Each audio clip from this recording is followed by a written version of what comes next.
nó cũng tao bỏ tao mình chiều xí bảy thì về thằng câu người rồi tôi tốt xí nào cũng là đó người thả này cho nên là chín nữa em giờ công không lần coi nhắn là alo anh chào em. Em trai. Em ơi cho anh hỏi là em tên gì nhỉ? Em tên Nhi ạ. Em là dân tộc gì ạ? Em là dân tộc Mông. Ôi trong xe tao có gọi em. Trong xe tao có gọi. Có nhớ lúc tỉnh á chị ạ? Nhớ lúc tỉnh Yên Bái tôi là cái sành phong á chị ạ? Là chỗ bóng thon đấy nhỉ? Bóng sành hơi à? Vừa sành thò. Sành bóng thò là? Giờ kê là chả tôi lành gì? Em về ít chỉ lành gì giống mình thì thò kén à? Đâu lần đâu trò là?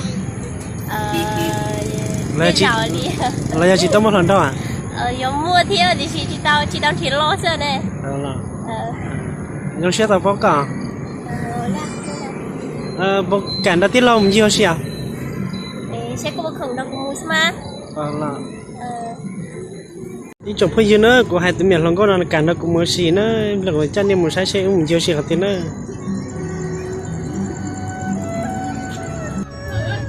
Nhỉ? Đã chỉ có tôi cần tao là có tôi đã chưa? Rất là cờ sao? Thọ có tụm bà sáu tông vào lại à? Thế có tụm bà sáu tông hả? 01233 053 754. Dạ. Có cho tao ăn nữa?